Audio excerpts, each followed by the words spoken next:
കുറ്റിപ്പുറത്ത് പരാതിക്കാരിക്ക് നഷ്ടപ്പെട്ടത് 1,15,000 രൂപ വില വരുന്ന 5 പവൻ മാല. ഒത്തുതീർപ്പ് പ്രകാരം കിട്ടിയതാകട്ടെ 63,000 രൂപയും. തൊണ്ടി മുതൽ കിട്ടാത്തതും കേസിന് പുറകെ പോയാലുണ്ടായ ബുദ്ധിമുട്ടുകളെക്കുറിച്ച് അഭിഭാഷകനും പോലീസും ഓർമ്മിപ്പിച്ചതുമാണ് കിട്ടിയ തുകയ്ക്ക് കേസ് ഒത്തുതീർപ്പാക്കുവാൻ പ്രേരണയായത്. നിങ്ങൾക്ക് കുറച്ച് പൈസ വാങ്ങിത്തരാണ്, അപ്പോൾ എത്ര വാങ്ങിത്തരുന്നത്? ഒരു 30,000 രൂപ. 5 പവനല്ലേ പോയത്, 30,000. അപ്പോൾ അത് പോരാ എന്ന് പറഞ്ഞു. പിന്നെ ഞങ്ങൾ അങ്ങോട്ടും കൂടി കുറേ തർക്കിച്ച് കഴിഞ്ഞ് നോക്കുമ്പോൾ ഒരു 63,000 രൂപയിലെത്തി.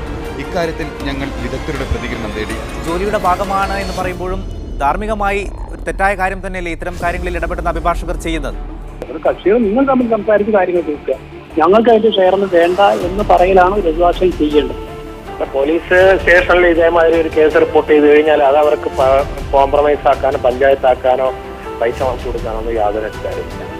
ചെയ്യപ്പെടുന്നുണ്ടാവും, പക്ഷെ എന്നാൽ തന്നെ നിയമപരമായിട്ട് അവരുടെ പേരിൽ അത് അച്ചടക്കടവരുടെ ഇരുട്ട് അവരുടെ സ്വഭാവ ദൂഷ്യമാണ്.